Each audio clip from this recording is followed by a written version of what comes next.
Welcome. I love what EJ said. He said that the blood, it's not creepy, it's currency. It's not a tragic ending, but it's a divine transaction. It's beautifully put. And my name is Corey. I'm the lead pastor here at Redemption, and I just want to say welcome. So glad that you guys are here this morning. Thanks for coming and hanging out on this beautiful day.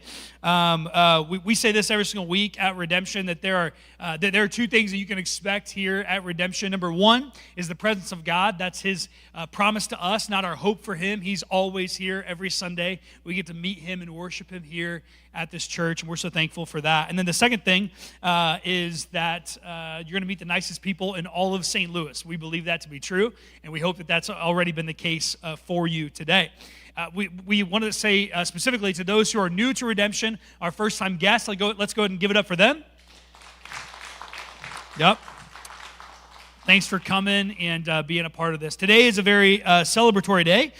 Today is a celebration. We get to welcome some new kids into our midst, and so I'm going to invite Graham up, and she's our kids director. Today is Promotion Sunday, and so we believe that the kids that we have at our church, they're not just the next generation, they're the current generations of our church, and we get to welcome them into newer and greater levels as they age into other grades. But Graham's gonna just say a bit about that, and we have some Bibles and things like that to give them. So kids, thanks for being here.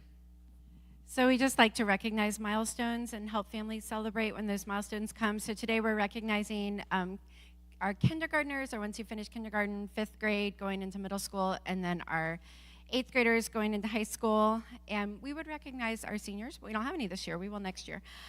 So I'm just going to call our kindergartners up. I won't embarrass you too much, kiddos, but I have Walter and Elliot. And I think is there a little slide? Yep, these are our kindergarten kiddos. Come up here real quick. You don't have to stand too long, but just wave at everybody. Say hi. I finished kindergarten. Good job finishing kindergarten, guys. I know that's not easy. And do we have any 5th graders here? Is Theo here maybe? Theo, you want to come on up, buddy? And I see Reed's family. We're going to recognize Reed Wilson and also Jack. Here you go. And here you go, sweetie. So we recognize 5th grade. We just follow the, you can stand right here for a sec, follow the public schools. I know some of the private schools, 5th grade might be already middle school, or you might have 6th grade, but we just go with the public schools. So we're recognizing you finishing elementary school. Congratulations.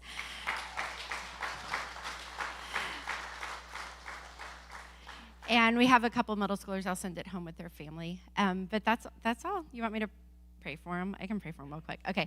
And then we promoted our pre-K up to kindergarten, so they're pretty excited to switch rooms downstairs there. Okay, let me just pray. Thank you, God, for these wonderful kiddos. We thank you for the new baby that was born into our Redemption family this week, little Simon. And we thank you for these kiddos that we can recognize that have reached milestones. And we just pray your blessing over their summer and over their continued education. Just thank you that we can be a part of their lives and a part of their families' lives. In Jesus' name, amen. Amen. Give it up for our kids. Thanks, kiddos. Thank you, Graham. Hey, I just want to say this as a quick plug, because it makes sense. Our kids ministry is something that we put a lot of time, effort, and energy into. We want to make sure that when families come to Redemption, that they are greeted warmly, not just at our doors as adults, but also they're welcomed warmly as children into the ministry of kids ministry. And the truth is that I think we have a really, really great kids ministry here at our church. And so if you want to be a part of that, if you want to be a part of giving the life of Jesus to the next generation, then we invite you to volunteer in that role. Especially over the summer. We have a lot of families that are in and out, obviously, as all of us are. We take weekend trips to go see family or vacations, things like that. And so we often run thin in those areas. And so if you're like, hey, I would love to actually build into the youngest generation of our church and be a part of that, we would love to have you. And so if that's something that interests you, let us know. We'd love to get you connected to our kids ministry, okay? Hey, I want to go ahead and welcome up my friend Casey Jordan, and she's going to continue in week 4 of our series, Chasing Carrots. Thanks, Casey. Thank you very much. Well, hey, everybody. Welcome to Redemption. My name is Casey Jordan, as Corey said. If we haven't had a chance to meet, I'm a little bit in and out at Redemption because I know I've said this before, but just in case you kind of don't know my backstory, I live here permanently in St. Louis most of the time, but I actually work at a church in Charlotte, North Carolina, and so I spend a good bit of my time there. I'm on staff with our discipleship ministry, and so I'm a Bible teacher. That's what I do. And in all of the years that I have been a Bible teacher, I can't tell you how many conversations I've had where I've sat down with someone and they've said, you know what, if only God would speak to me.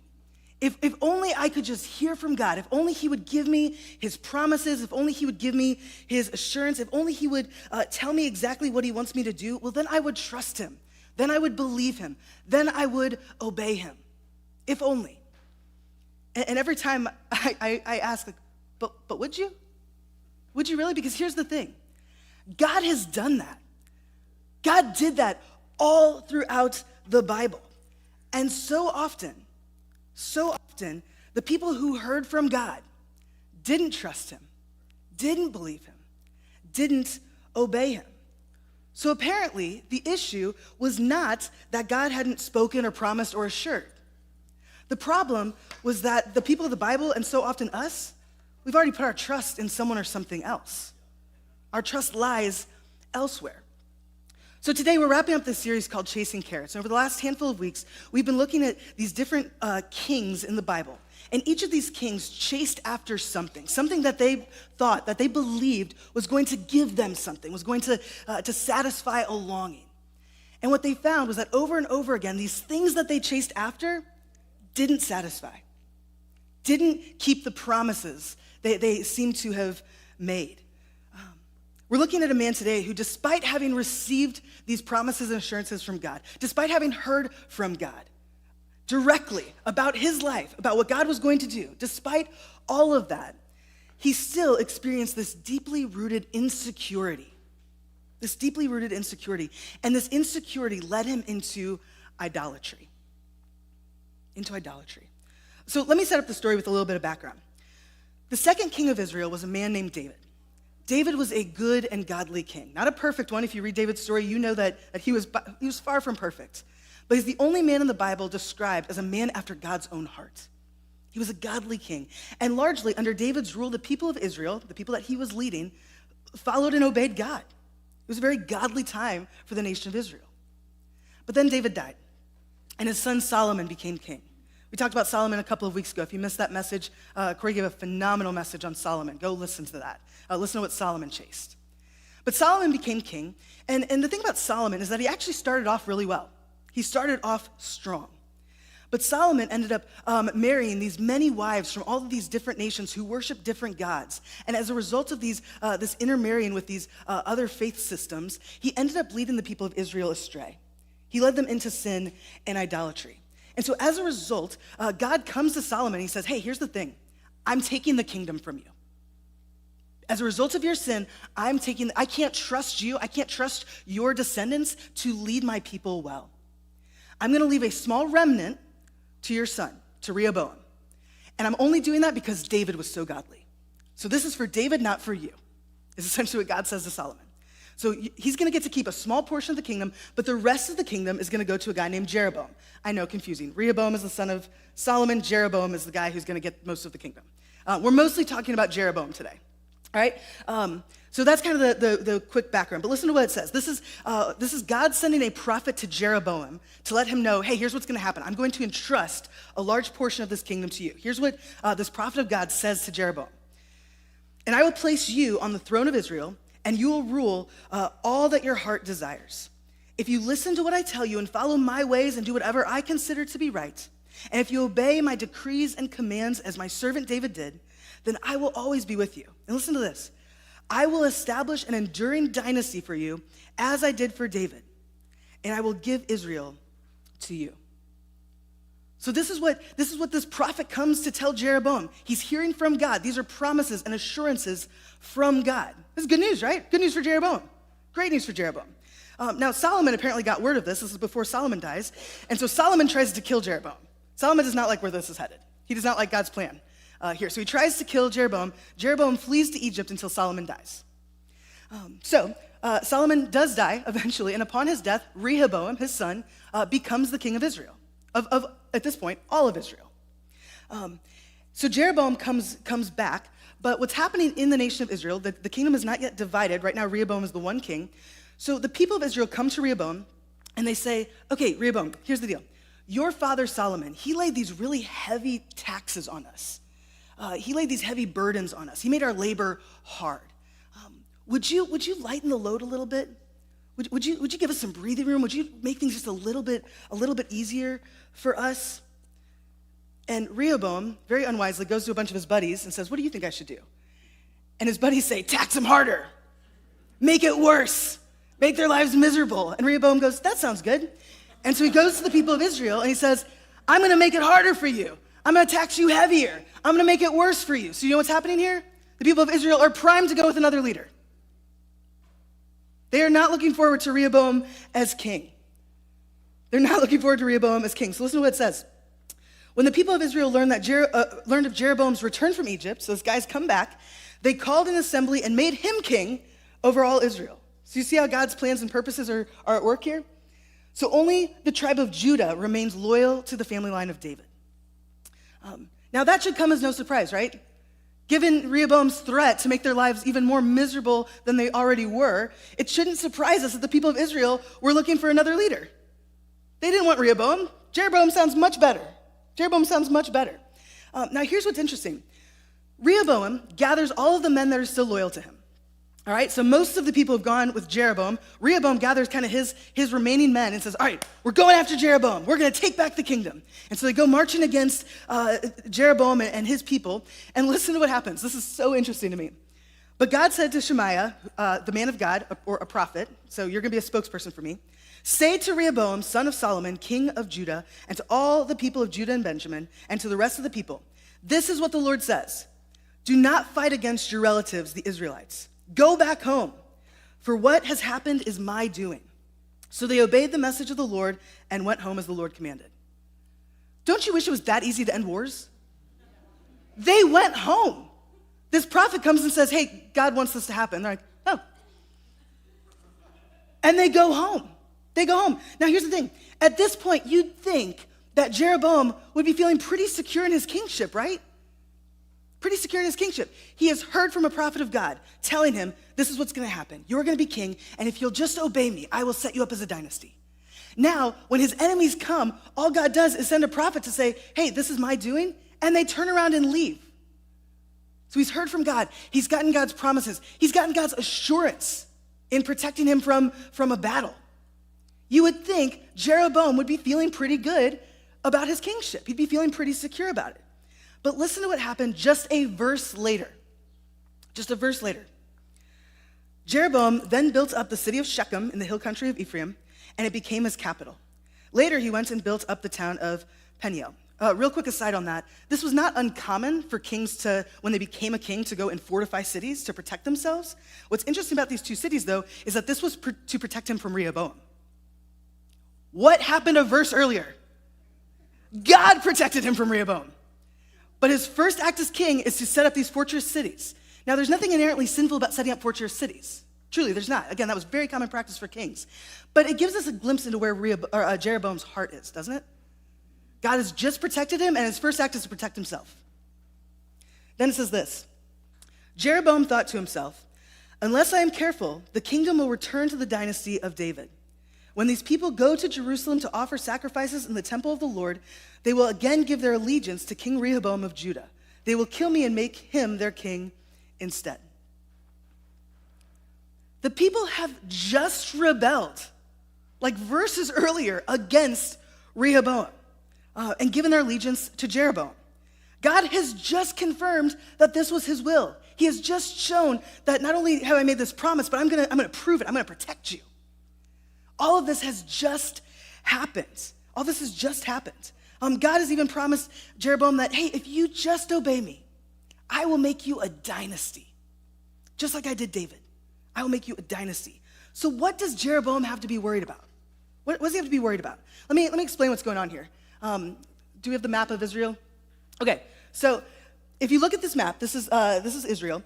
The green part in the north that's the northern kingdom. That's what Jeroboam rules over, okay? The blue part in the south, that's the southern kingdom. That's what Rehoboam rules over, all right? Now, this is important because the southern part, that blue portion there, that's where Jerusalem is, the capital city. And in Jerusalem is the temple. So what that means is that if the people of the northern kingdom are going to come and worship, going to come and offer their sacrifices, going to come and participate in these festivals commanded to them by God, they have to travel into the southern kingdom. They have to get into Rehoboam's territory. Make sense? And God had commanded that. There are certain things you can only do at the temple. So they were going to have to come to Jerusalem. And so that's what Jeroboam is worried about. He's worried that when his people go into the southern kingdom, when they go to Jerusalem to worship and to offer sacrifices and to participate in these festivals, well, then their allegiance is going to turn back to Rehoboam. They're going to kill him and realign themselves with the king of Judah, with Rehoboam. That's his concern. That's his concern. So what does he do? What does Jeroboam do about this? So on the advice of his counselors, real quick aside, I mentioned that Rehoboam went to some of his buddies and asked, what do you think I should do about these taxes? Be really careful who you take advice from. Have wise counselors in your life. So on the advice of his counselors, the king made 2 gold calves. He said to the people, it is too much trouble for you to worship in Jerusalem. All right, let me give you one more aside here. This isn't even in my notes, but I thought about this as I was preparing. I was like, I just need to say this. 2 thoughts on this. First of all, what he's saying is it's too much trouble for you to go to Jerusalem. What you need to understand, though, is if you go back and look at that map, all the people of Israel, when the nation was united, there were people living all the way up in the north. They had been coming to Jerusalem. This wasn't a new thing. But all of a sudden, it's too much trouble for you to go to Jerusalem. Even though you've been doing it for generations, it's too much trouble. But really what he's saying, because remember, God commanded that you come to Jerusalem on certain occasions, for certain acts of worship, for certain festivals, for certain sacrifices. So what Jeroboam is saying, it's too much trouble for you to obey God. That's what he's saying to his people. That's what he's saying to his people. So anyways, it's too much trouble for you to worship in Jerusalem. Look, Israel, these are the gods who brought you out of Egypt. He placed these calf idols in Bethel and in Dan at either end of his kingdom. But this became a great sin, for the people worshiped the idols, traveling as far north as Dan to worship the one there. Now, this reference to these are the gods who brought you out of Egypt, this is meant to call our minds back to the second book of the Bible. The second book of the Bible is a book called Exodus. And in the book of Exodus, it tells the story of how the people of Israel were once enslaved in Egypt. They were once enslaved in Egypt for 400 years. And they cried out to God, and God miraculously rescued them. It's a phenomenal story. If you want to go read it, the first 20 chapters of Exodus, like some of the most riveting passages of the whole Bible. I'll be honest, 21 through 40, Exodus is my favorite book. 21 through 40, it's a little to trudge through. It's great, but it's a little more. First 20 chapters, phenomenal narrative. Go read it. But God rescues them miraculously. He brings them out of Egypt. He saves them. He brings them through the desert and takes them to a place called Mount Sinai. And at Mount Sinai, what he's going to do is he's going to give them his commandments, his instructions. Okay, I've rescued you. You are now my people. I'm going to teach you how to live like it. That's what's happening at Mount Sinai. So Moses, their leader, the man that God was using to lead the people, goes up the mountain to receive these commandments from God. And here's the thing. He was up there a long time, for 40 days. The people did not know when he was coming back. And so eventually they start to grow a little bit restless, wondering, did he die up there? Like, is he ever coming back? Are we just stuck at the base of this mountain in the desert forever? And so they start grumbling and complaining. So another one of their leaders, a guy named Aaron, tells them, hey, throw in all of your gold earrings, your gold rings, your gold bracelets and necklaces. He melts them down and he builds them a golden calf. And he says to them, look, Israel, this is the God who brought you out of Egypt. And as a result of that idolatry, as a result of that sin, 3,000 people die. So, when we read in the story of Jeroboam that he uses almost the exact same words, only in the plural, he didn't just do one golden calf, he did 2 of them. When we read, look, Israel, these are the gods who brought you out of Egypt, we already know what God's going to think about this, don't we? We already know how God feels about this decision. And the fact that he put one of the golden calves at Dan and one in Bethel is really important. Let me show you that map again. So I know it's a small map, but if you see the little blue circles, the top blue circle, that's where Dan is, northernmost part of the kingdom, of Jeroboam's kingdom. The blue circle kind of in the middle there, Bethel. That's the southernmost part of Jeroboam's kingdom. The point is that one of his first acts as king is to institutionalize idolatry for the entire kingdom, from top to bottom. And in so doing, he institutionalized sin. One of his first acts as king. See, God was very clear about this in the Ten Commandments. He was very clear. In fact, Jeroboam is in violation of at least the first two, like very clearly in violation of the first two. Let me read them to you. You must not have any other gods but me. Check. You must not make for yourself an idol of any kind or an image of anything in the heavens or on the earth or in the sea. You must not bow down to them or worship them, for I, the Lord your God, am a jealous God who will not tolerate your affection for any other gods. So first, you're to have no other gods. Second, you are not to worship any kind of image, because to do so would be to worship something that is created rather than to worship the Creator. And by the way, when it says here that God is a jealous God, we need to talk a little bit about that word, because I think that we so often think about jealousy as only a bad thing. And most of the time it is. But there is a healthy, appropriate kind of jealousy, right? Think about your marriage. You know, if your husband is getting a little too close to a woman at work, you as a wife have a right to be jealous. There's a righteous jealousy, and that is the jealousy God feels when we put anything ahead of him, when we make anything an idol. It's this protective, relational jealousy that, no, you're mine. You belong to me. You're to have no other gods because I'm your God. You're not to put anything ahead of me because I'm supposed to be first. And so that's at the heart of this commandment here. Now here's the thing. It's really easy for us to look at the people of Israel, look at their idolatry, and see it as primitive, right? This is so primitive. They may have worshiped idols back then, but those were less sophisticated times. We're so much more sophisticated now, aren't we? We would never worship a golden calf. We know better than that. But are we more sophisticated? Do we know better than that? I don't know that we do. See, an idol is anything that we put first in our lives. Anything at all. Anything at all. It's the most important thing to us. And idolatry is rooted in insecurity. Idolatry is rooted in insecurity. We make idols those things that make us feel secure. We make idols those things that we trust with our insecurity.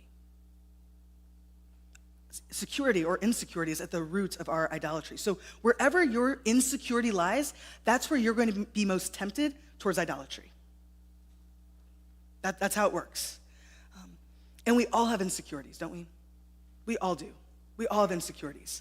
So an idol then can be literal, like a golden calf, but it can also be something intangible. It can also be something abstract. The carrot that Jeroboam was chasing was idolatry. But here's the thing. I don't think the idol that Jeroboam was chasing was a golden calf. Guys, remember, he's the one who said, we should set up these golden calves. He knows they're not God. He knows that. The people come to worship them as God, but Jeroboam does know better. So I don't think the idol that Jeroboam was chasing was the golden calf. I think the idol that Jeroboam was chasing was deeper. It was deeper. It was his power. It was his position. That was the thing he was most insecure about losing.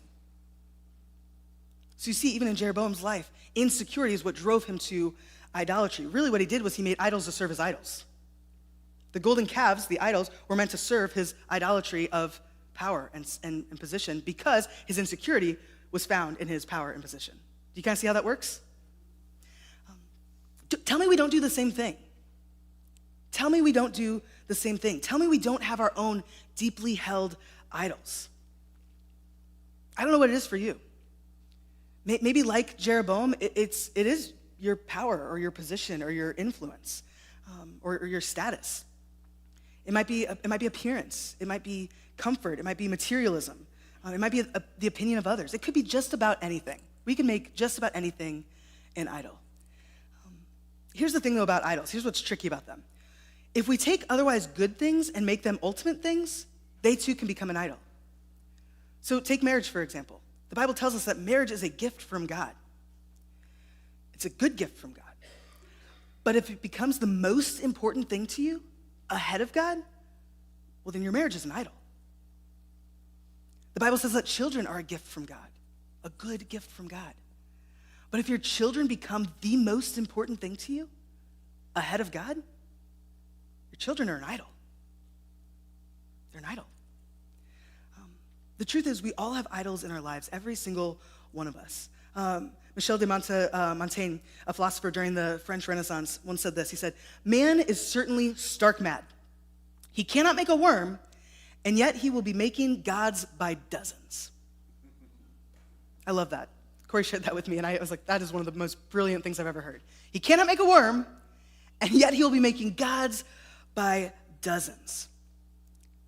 Augustine, John Calvin, Charles Spurgeon, others throughout church history have referred to the human heart as a factory of idols. We just churn them out. And we're all in the same boat. We make idols by dozens, and we just churn them out of our hearts. Every single one of us does this. So let's get practical. What do we do with all this? What do we do with it? Let me give you 3 steps, if you will. The first step is to identify your idols.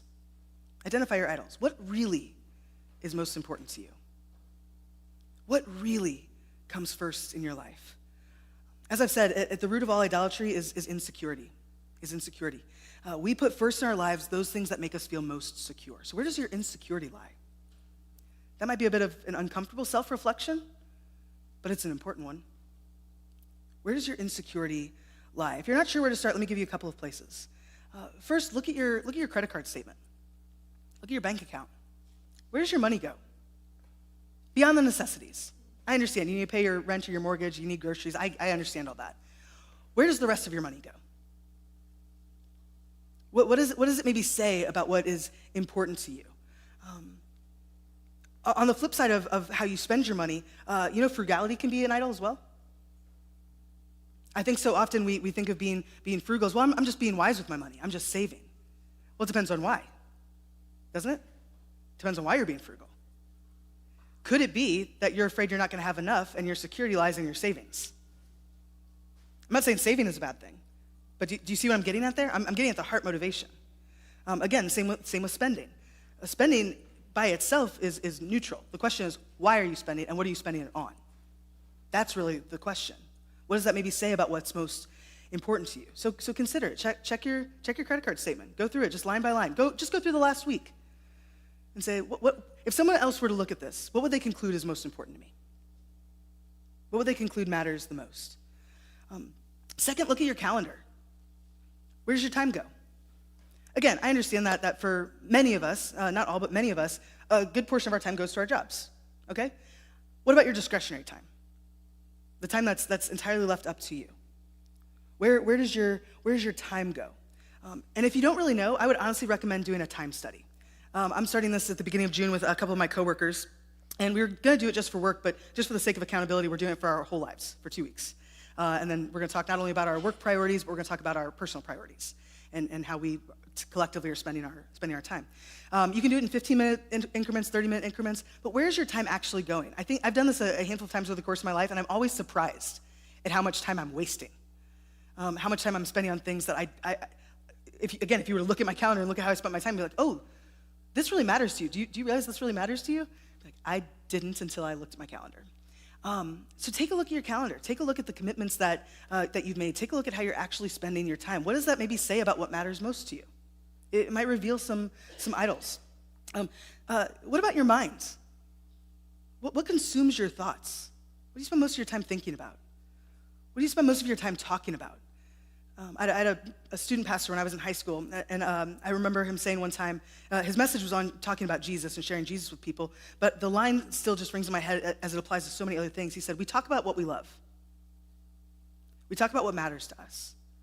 So pay attention to your conversations. What does it say about what matters to you? What does it say about what you most love? That might be a way to unearth some idols as well. What do you spend your time worrying about? Worry can be an incredible exposer of idolatry. What do you spend your time worrying about? And then maybe even pay attention to what do you do with that worry? What is your solution so that you feel unworried and secure? So what do you worry about? So the first step is to identify your idols. Second, we have to deal with our idols. We have to deal with our idols. And there's basically 2 ways to deal with them. The first is to reprioritize. Reprioritize. It might just be that whatever idol you have, it doesn't need to be dismantled, it just needs to be reprioritized. So take your marriage, for example. If you realize that your marriage has become an idol for you, well, the solution isn't to dismantle your marriage, right? No, the solution is to put your marriage back in its proper place. If your children have become an idol, the solution is not to disown your children so that you no longer have that temptation, right?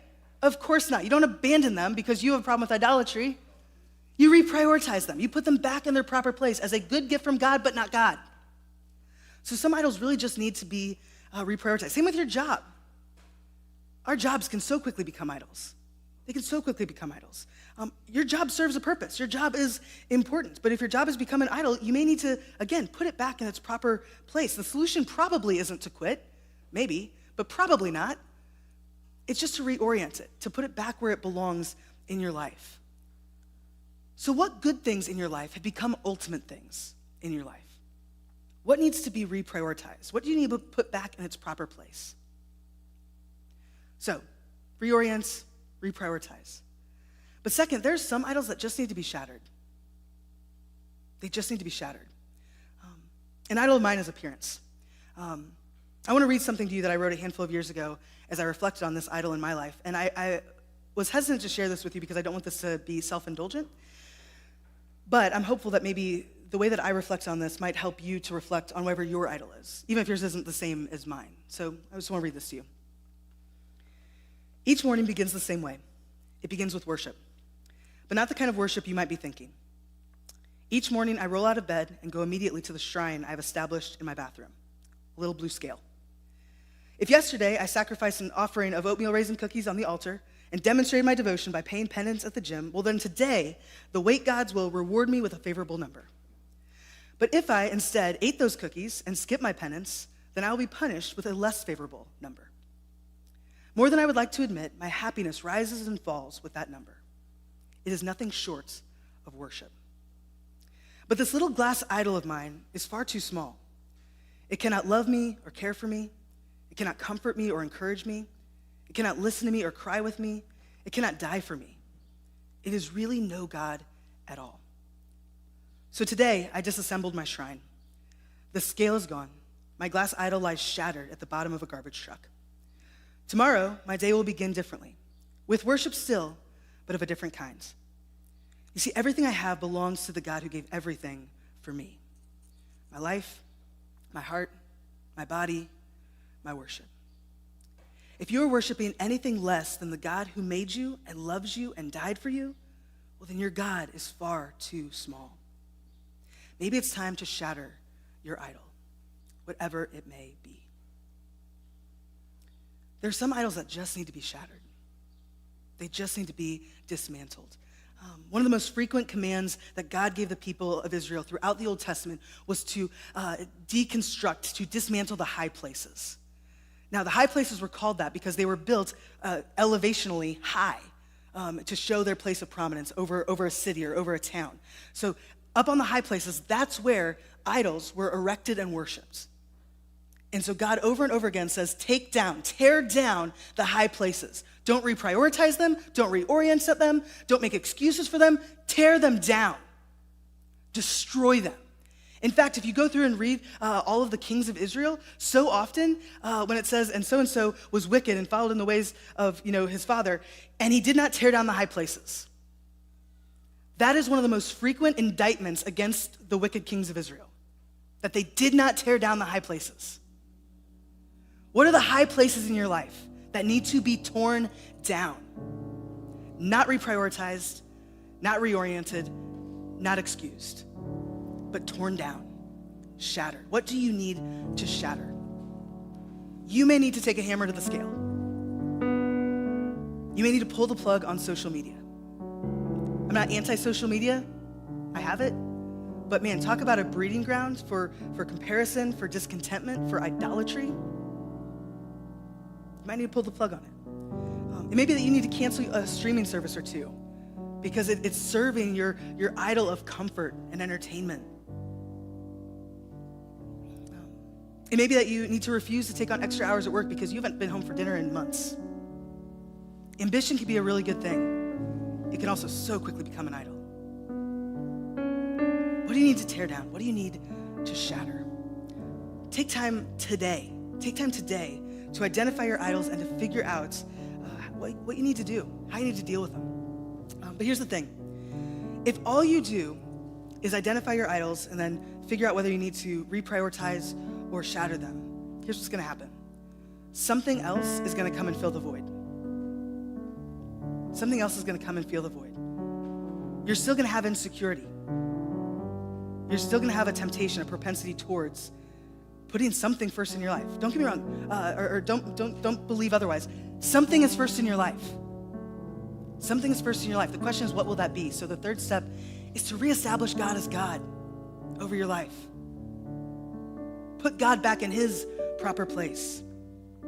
Put him first. Prioritize him. C.S. Lewis once said, don't let your happiness depend on something that you can lose. I would add, don't let your security depend on something that you can lose. Here's the thing, you can lose everything in your bank account as the result of a recession. You can lose your spouse to divorce or death. You can lose your job to layoffs. You can lose your appearance to age. You can lose your health to disease. You can lose your house, your car, your fill in the blank that you were trusting in for your security. You can lose it all.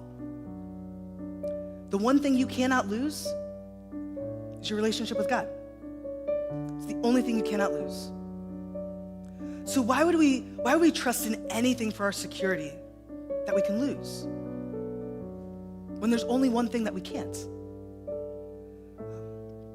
Jesus promised that if you belong to him, that he will never leave you. He'll never abandon you. In fact, some of his last words to his disciples is that, I'm with you always, even to the end of the age. It's my favorite verse in the Bible, one of the most hopeful promises that he gives us. So where is your trust? Where's your trust? Is it in someone or something that you could lose? And what happens if you do? What happens if you do?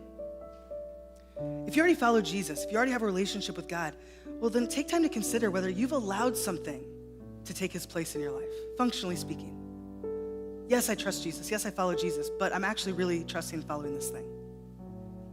Consider that. If you don't follow Jesus, then what or who is functioning as your idol, as your God? You have a God. You have something that comes first in your life. You have something that you trust more than anything else. It could be yourself. It could be any number of these other things that we've talked about. But what comes first for you? What is functioning as your God? What have you put first? And to you, I would ask you to consider, does that person or does that thing deserve that place in my life? Does it deserve that place in my life? Or could it be that there's something, or rather someone, who really does?